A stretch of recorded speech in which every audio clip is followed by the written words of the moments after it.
Môre graad 10's, hopelik is hierdie nou die laaste aanlyn les wat ek met julle doen.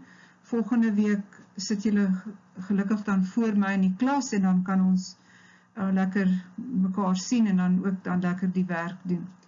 So hier het ek 'n prentjie van Hawaii, die vulkaan in Hawaii. So hier kan jy die vulkaniese berg sien en hierdie massiewe krater om dit. En dan kyk net hoe lyk die stedelike ontwikkeling in die hele omgewing van Hawaii. Onthou altyd dat wanneer stollingsgesteentes verweer, dan vorm dit vrugbare grond en dit lok dan boere soontoe en dit lok ook mense soontoe. En kyk dan ook teen hierdie berg af, stroompies wat teen die berg afvloei, so dit maak klein riviervalletjies teen die berg af en dan daai dele tussenin is dan die uitlopers en riviervalleie. Goed, so ons gaan nou vandag die huiswerk merk. Dis die huiswerk op bladsy 139 tot by bladsy 145. So kry jou handboek so lank oop voor jou en dan gaan ons die werk dan merk. Ek wil tog net vir julle wys, as ek praat van plekke, hou ek daarvan om te wys op 'n kaart. So almal van julle weet waar is die Verenigde State van Amerika.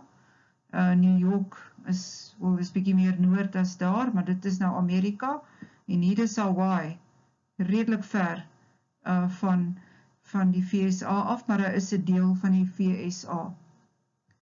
As jy nou verder kyk na Hawaii bestaan uit 4 eilande, ek weet hierdie wys nou net 3, maar daar is 4 eilande, en dan hierdie foto's wat ek hier op het, is van hierdie deel van Hawaii. Die hoofstad van Hawaii is Honolulu, en Honolulu is op die mees noordelike eiland. Maar ek praat nou van hierdie eiland hier waar daar baie vulkaniese aktiwiteit is. So hier wys nou 'n lugfoto van hierdie eiland. So daar kan julle sien Island of Hawaii, daar is die stukkie Island of Hawaii wat dan daar uitsteek. Hawaii Volcanoes National Park, hier wys hy hom. En dan is hier 'n vulkaan wat hulle noem Papau, en dit is waar hy is. As ons terug is in die klas en ons het tyd, gaan ek vir julle video wys van hom. Kyk net hoe loop daardie lava baie stadig. En as dit nou gaan stol, dan stol hy in die vorm van daardie plooie. Nou hier het lava die see bereik, so die seewater het vinnig daar begin kook. Hier is nou net 'n ander foto van Hawaii, so mense wil graag in Hawaii gaan vakansie hou. So hier kan julle sien hoekom. En daai berg wat ek nou vir julle gewys het met die krater, so dit is hierdie berg daar, met die uitlopers en die riviervalletjies teen hom af, dan in die binnekant is die krater. So baie mooi omgewing. Goed, so ons begin op bladsy 139, en dit gaan oor die St. Helensberg vulkaan. Goed, so by vraag, ek het hier 'n paar foto's, net om vir julle te wys die St. Helensberg vulkaan, waar aan die een kant van die berg is hy heeltemal uitgeskiet. So buiten dat hy krater in die middel het, is die een kant van hom weggeskiet. So hulle vra by nommer 1, wat se tipe vulkaan is dit? So dis 'n stratovulkaan. Hoekom? Want hy bestaan uit 'n afwisselende laag van as en lava. Dan nog 'n eienskap is, hy's baie styl. Die uitbarstings is gewoonlik in die vorm van 'n ontploffing. Goed, dan by vraag 3, vra hulle ook, hoekom is dit 'n stratovulkaan? So daar moet julle sê, wat hy bestaan uit verskillende lae van lava. So daar's eers 'n lava uitbarsting en dan 'n uitbarsting van as. So bou hy dan op, lava as, en dit is wat ons dan 'n stratovulkaan noem, of 'n saamgestelde vulkaan. Goed, by nommer 4, daar vra hulle, hoe lank het dit geneem vir die aspluim om sy piek te bereik? 15 minute. So daar die aspluim daar, aan die bokant, 15 minute. Goed, dan nommer 5, gee 2 tipes massabeweging, so dit gaan lei tot grondverskuiwings en ook modderstrome. Want onthou, daar's as en daar vorm maklik reën, so die as en die reën maak modder, en daai modder beweeg ook teen die berg af. Goed, en dan vra hulle, verduidelik die verandering in die vorm van die vulkaan se helling. Die noordelike kant van die vulkaan is heeltemal weggeblaas. So dis hoekom ek die foto's daar vir julle in het. Goed, nou gaan ons na die volgende bladsy se werk wat julle het. Goed, so dis die werk op bladsy 143. So dit gaan ook oor, daar's 'n prentjie van 'n vulkaan daar. So hier kan julle net al die antwoorde afskryf. 'n Vulkaan wat nog steeds uitbars is 'n aktiewe vulkaan. Hawaii se Mauna Loa is wat 'n tipe vulkaan? So hy is 'n skildvulkaan. Kyk, die rede daarvoor is die magma's in die lava's baie vloeibaar, so dit beweeg uit oor 'n groot gebied en gaan stol, volgende keer weer oor 'n groot gebied en hy gaan stol. In laas keer se les het ek vir julle gewys hoe lyk 'n spleetvulkaan, so die lava kom uit hierdie spleet en dan versprei hy oor 'n baie groot oppervlakte. So jy kry eintlik hierdie tipe van 'n plat vulkaan wat dan opbou. Ok, dan magma styg op in hierdie krake, so ons noem dit die pyp, werp as en vaste stowwe uit, is 'n sluimerende vulkaan. 'n Paddastoelvormige intrusie is 'n lakoliet. Edinburgh kasteel is gebou op so 'n vulkaan. Hy's uitgedoof, hy's klaar. Opgebou uit 'n verskillende laag van lava en as. Yesterday, ons het hierdie nou al baie gesê, so dis 'n saamgestelde vulkaan of 'n stratovulkaan, dis dieselfde ding. 2 kenmerke van intrusiewe vulkanisme. So julle moes die 2 kenmerke is 'n batoliet en 'n lakoliet. Dan 3 kenmerke van Vesuvius. Ek gaan nou vir jou prentjies wys van Vesuvius, is 'n saamgestelde vulkaan. Eksklusiewe vulkanisme of dan 'n sluimerende vulkaan. Dit is dan die antwoorde wat julle dan daar moes gekies het.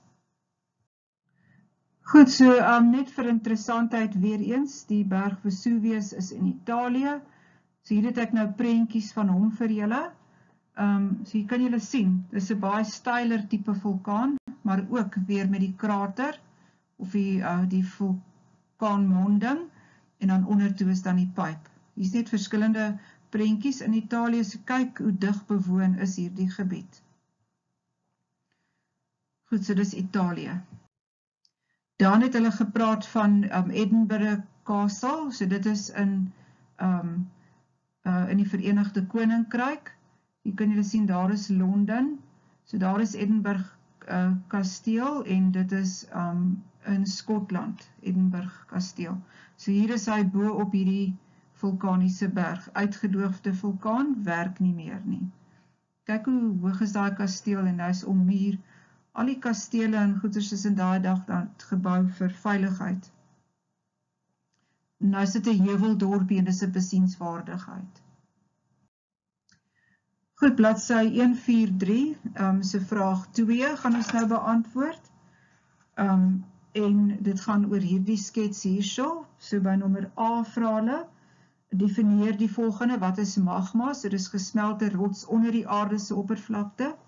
Graad 10, as jy nie die antwoorde het nie, dan stop jy nou die video en dan skryf jy af. Jou skrif moet volledig wees asseblief. Wat is die vulkaanmonding? Dis die plek waar die pyp na die oppervlakte deurbreek. As jy enigiets het wat so klink, dan is dit reg. 'n Rustende vulkaan, hy toon nie nou tekens van aktiwiteit nie, maar hy gaan waarskynlik weer later uitbreek. Ekstrusiewe vulkaan is wanneer die magma die aardoppervlakte bereik, dan noem ons dit lava en dit stol. Nou, wat is die magmakamer? Dis 'n reservoir van magma, diep onder die aarde se oppervlakte. So ek het dit hier vir jou gewys, daar is die magmakamer. Goed, en dan wanneer magma daaronder stol, dan noem ons dit intrusiewe stollingsgesteentes, maar wanneer dit bo uitkom, dan noem ons dit ekstrusief. Goed, vraag 3 op bladsy 143 gaan oor hierdie vulkaan. So hulle vra daar, watter tipe vulkaan is daar, is hier aangedui, so daar kan julle sien uit lava en as, so dis 'n stratovulkaan, of is 'n saamgestelde vulkaan. Dan nommer B, is die vulkaan rustend aktief of uitgedoof, so daar kan jy sien, daar is 'n uitbarsting, so dis 'n aktiewe vulkaan, want hy bars nog uit. Dan nommer C, identifiseer die kenmerke by B en C, so B is die magmakamer, daar is hy, en dan C is die vulkaanmonding. Dan nommer D, wat 'n belangrike rol speel A vir vulkane? So daar is A, dis daar die pyp, die magma beweeg deur die pyp na die oppervlakte. Dan E, gee een voorbeeld van elk van die hoofdtipes materiaal waar die vulkaan uitgewerk word. So jy kry gas, wat stoom is, dan die ander materiaal wat uitgewerk word is vaste stof, so dit is die pyroklastiese materiaal en rotsdeeltjies en stofdeeltjies, en dan kry jy ook vloeibare materiaal wat dan die lava is. Goed, dan nommer F, noem 4 ernstige gevolge, negatiewe gevolge van 'n vulkaan, wat by nedersetting E, so daar is nedersetting E, so die ekologie word vernietig, so dis die plantlewe en die dierlewe word vernietig. Die son se hitte word geblokkeer, want al daai as en stof is in die lug, en dit veroorsaak dat die sonstrale nie kan deurkom nie, na die aarde toe nie, dit keer dit af. Dis gevaarlike as en lava, al daai as is sleg vir die mense se gesondheid, geboue word vernietig en die water word besoedel. Dan sê hulle, as jy nou vulkanoloog is, dis 'n persoon wat 'n studie maak van vulkane, wat gaan jy doen, en daai vulkaan is in ontwikkelende land, wat kan jy doen om mense te lok na hierdie plek toe, wat kan jy doen, wat is positief vir jou gemeenskap, so jy kan die vulkaan gebruik as 'n toerisme aantreklikheid. Of hulle kan in daai pyp, kan hulle, as die lava nou gestol het, kan hulle diamante daar insoek en dit dan verkoop. Rotsmateriaal wat verweer het, vorm vrugbare grond, en dan ook hierdie hitte word gebruik om water te verwarm.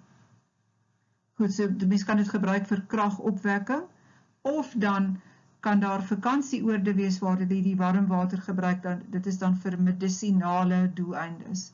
So mense met reumatiek en wat pyn in hulle bene en goed het, dis soos 'n swembad, gaan sit in die warm water, en die minerale uit daai water help dan om pyn te verlig, veral by ou mense. Goed, graad 10, ons is nou op bladsy 144. So hier is nou 'n baie lang opdrag, en hulle noem dit 'n data-hanteringstaak. So dit beteken, hulle gee vir jou data, hulle gee vir jou inligting, en dan is daar allerhande vrae oor daardie inligting. Goed, so as ons kyk na vraag 1, gaan oor hierdie 2 sketse, so dis oor daardie klippe en ook oor hierdie skets. Dan vra hulle by nommer A, klassifiseer elk van die gesteentes as een van die volgende. So nou gee hulle vir jou die gesteente, nou vra hulle vir jou, is hy sedimentêr of is hy metamorfies of is hy stollings? Nou hierdie ene hier, kan jy baie duidelik kristalle sien, so dit is dan 'n stollingsgesteente. So Y is 'n stollingsgesteente en X is 'n sedimentêre gesteente. Dan by nommer B sê hulle vir ons verduidelik hoe elkeen van hulle gevorm het. So sedimentêre gesteente word gevorm deur grond wat neergelaat word of afgeset word in lae bo mekaar en later verhard dit om 'n sedimentêre gesteente te vorm. 'n Stollingsgesteente is magma en lava wat afkoel om nuwe rots te vorm, en daai rots is kristalagtig. So hier is vraag A en vraag B, vraag 1A en B. Die vraag is op bladsy 144. Vraag C, bestaan die intrusievorm by C uit gesteente tipe X of Y? So daar is C, so hierdie is magma, so dit kan net uit die stollingsgesteente wees, en die stollingsgesteente is dan X. Ek bedoel Y. So dit vorm uit gesteente Y, naamlik die stollingsgesteente. Mense maak seker dat julle dit reg kry. So as jou antwoorde verkeerd was by A, dan gaan jou antwoord ook hier verkeerd wees by C. So jy moet baie, baie mooi kyk na jou sketse, sodat jy kan reg antwoord. Nommer D, gee 3 kenmerke van C, so daar is C. So dis die grootste intrusievorm wat daar is. So dis 'n batoliet. En dit bestaan gewoonlik uit graniet, en dit word later van jare in die oppervlakte blootgestel as gevolg van erosie. So, al hierdie boonste laag, al die bruin laag, word oor duisende jare deur erosie verwyder, en dan gaan ons daar die batoliet sien. Dan het hy is klaar verhard, en dan is dit die harde rots, soos by die Parelberg is 'n batoliet. Dan nommer E, verduidelik hoe hulle vorme van mekaar verskil, so dis A en B. So hier by A, kan julle sien hy maak soos 'n dakkie, so dis 'n lakoliet, hy is paddastoelvormig, en hy druk die sedimentêre laag bokant hom opwaarts. Hierdie ene lyk soos 'n lepel, soos 'n bakkie, so dis 'n lopoliet, hy is piedingvormig, en hy druk die laag onderkant hom afwaarts. Dan nommer F, identifiseer die tipe rots wat by D aangetref word. Okay, so D is sedimentêre gesteentes, hoe weet ek dit? Want ek kan al die laag daar sien. Goed, kom ons gaan nou na die volgende vraag toe. Vraag G, het hulle nou gevra, teken die verskuiwing by E oor. Okay, so daar is E. So ek het dit nou mooi vir jou probeer teken hierso. My laag is nou net geel-oranje, so dis daai bruin, en dan daar die bruin, is hier die onderste ene. So wat het hier gebeur? Daar is 'n verskuiwingslyn, so ek het die verskuiwingslyn hier, en ek het nou op die prentjie nou mooi gewys, jy skryf daar ook in, verskuiwingslyn, wys na daar die lyn, dis hier die lyn daar. Ok, nou noem ons hierdie 'n normale verskuiwing, want daar het 'n afskuiwing plaasgevind. Hierdie deel het afgesak. En dit gebeur as gevolg van trekspanning. So hierdie is jou hele skets. Jy moet sê, dis 'n normale verskuiwing, wat 'n afskuiwing is. Trekspanning het dit veroorsaak, al langs die verskuiwingslyn. Ok, dan H. Sou jy die vulkaan by F as aktief, rustend of uitgedoofd beskou? Hy is aktief, want julle kan sien, hy bars nog steeds uit. Ek het ook hier geskryf, skryf alles neer wat op hierdie bladsy is. Dan is nommer I, skryf 'n opstel oor die negatiewe gevolge van die vulkaan. Ok, mense, as jy 'n opstel moet skryf, is dit baie belangrik dat jy onthou, dan moet 'n inleiding wees, dan moet inhoud wees in die middel, en dan moet 'n slot wees. So jou begin gaan wees, jou inleiding gaan wees, vulkane het negatiewe uitwerking op mense, diere en plante en op die omgewing. En dan in jou inhoud gaan jy nou is in sinne skryf, mense verloor hulle lewens as gevolg van die lava wat oor hulle beweeg. Mense verloor hulle lewens as gevolg van modderstrome wat vorm en teen die helling van die vulkaan afbeweeg. Luister na my lang antwoord, dis goed wat jy moet skryf. Ek gee net vir jou die kern in 'n eksamen, as ek sê paragraaf, dan moet jy dit in vol sinne skryf. Mense se gesondheid word benadeel as gevolg van die as wat in die lug is, en die mense, daai fyn as word dan ingeasem en mense kry dan longsiektes. Die plantegroei word vernietig, dit brand dood, of dit word bedek met die lava beweeg daaroor en dit vrek. Daar's 'n verlies aan eiendom, lava wat in oor huise beweeg. Stof en as word in die atmosfeer vrygestel. Rivierlope verander omdat lava in die rivierloop gaan stol, en nou kan die rivier nie meer loop waar hy altyd geloop het nie, so sy rigting en alles moet verander. Goed, nou die vraag op bladsy 145 is vraag 2 se A, B en C. By vraag 2 vra hulle, even na dat stukkie lees, hulle praat van 'n 8,9 aardbewing tref Japan. Japan is paniek bevange na die aardbewing. En dan nommer B, tsunamies van Japan se enorme aardbewing het ten minste 1 persoon gedood. Dit het groot ontruimings van die Amerikaanse kontinent tot gevolg gehad, maar het nie daar groot skade veroorsaak nie. En dan praat hulle van die Clint Eastwood fliek wat nie gewys mag word in Japan nie. So hulle vra daar by nommer A, met watter instrument gebruik jy om die intensiteit te meet? Dis 'n seismograaf. Dan 'n aardbewing het 8,9 op watse skaal aangeteken, dis die Richter skaal. Maar onthou daar is 'n tweede ene wat hulle ook noem die Mercalli skaal, maar ons gebruik meestal die Richter skaal. Goed, nommer C is weer 'n opstelling. Hier het ek nou weer vir jou geskryf, inleiding, inhoud en slot. So jou inleiding is, jy stel net jou vraag, gee hom nou in 'n sinvorm, om te sê dit is wat jy nou gaan beantwoord. En dan jou inhoud kan wees in verskillende paragrawe. En dan jou slot, ek sê net as gevolg van bogenoemde verloor baie mense, diere en plante, hulle lewens. Nou hier het ek 'n klompie gevolge gegee, dis wat hulle vra. Ek het hier gegee meer direkte gevolge, so damwalle breek, wat lei tot grondverskuiwings en modderstortings. Waterpype breek en elektrisiteitsvoorsiening word onderbreek. Dis 'n direkte gevolg. Nou, 'n indirekte gevolg gaan wees die waterpype breek, so dit lei tot oorstromings en mense verdrink. So mense verdrink nie, dis nie 'n direkte gevolg dat mense verdrink as gevolg van die lava nie, hulle versmoor as gevolg van die lava, maar die verdrinking as gevolg van waterpype wat breek. Maak seker jy weet wat is die verskil tussen direkte gevolge en indirekte gevolge. Okay, so daar's 'n tekort aan vars drinkwater, daar's 'n tekort aan voedsel, tekort aan mediese voorraad.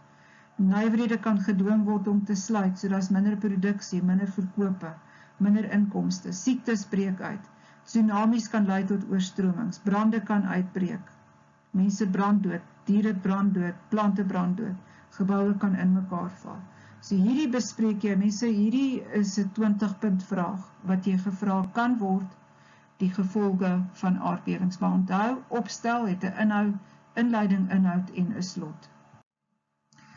Goed, dan vraag 2D tot G, daar vra hulle by nommer D, beskryf hoe het tsunami vorm, so dis 'n onderseese aardbewing, daar's 'n massiewe styging en daling in die oseaanvloer, die golwe veroorsaak dat die seevlak styg, sodra die tsunami land bereik, neem die snelheid af, die see trek terug en 'n groot golf ontstaan, sodra die tsunami land bereik.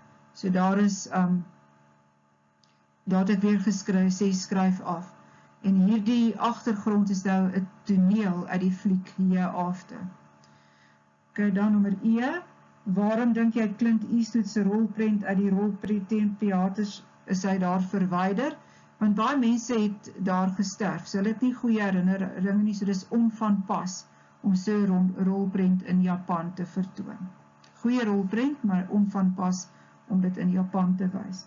Dan nommer F, waarom het die tsunami nie groot verwoesting op Amerikaanse kontinent gesaai nie? Want Amerika is te ver weg, so daar was ook vroeë waarskuwingsstelsels. Dan nommer G, minder mense, 12.000 mense, hulle sê dis minder mense het hulle lewens in Japan verloor, as in soortgelyke aardbewings in ontwikkelende lande. Hoekom is dit so? Want dis 'n ontwikkelde land, hulle ontruimingsroetes is in plek, hulle het vroeë waarskuwings gehad, daar's goeie mediese dienste, die nooddienste is voorbereid, die mense het geweet wat die plan van aksie was en waarheen wie moet ontruim.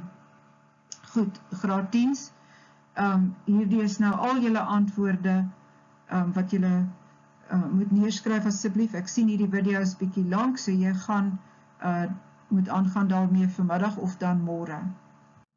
En nou vra ek jou bitter baie mooi, sorg asseblief dat jou skrif op datum is tot hier. Dit beteken ons is klaar met klimaatkunde. Ons is klaar met geomorfologie sonder dat ek julle face-to-face gesien het. Alles is op video's. Alles moet in jou skrif wees, want ek gaan niks hersien nie. Die meeste van julle het toegang tot hierdie video's. Daar is 1 of 2 wat nie die werk doen nie, maar goed, ons sal, julle gaan vir my 'n stokkie bring en ek gaan die werk op die stokkie sit en jy kan die werk dan self inhaal. Maar ek dink amper het 99% van julle die werk gedoen. So ek het met julle gedoen in hierdie tyd klimaatkunde en geomorfologie. Graad 10, totsiens, sien julle volgende week. O ja, en onthou ook om asseblief jou opdragte in te handig.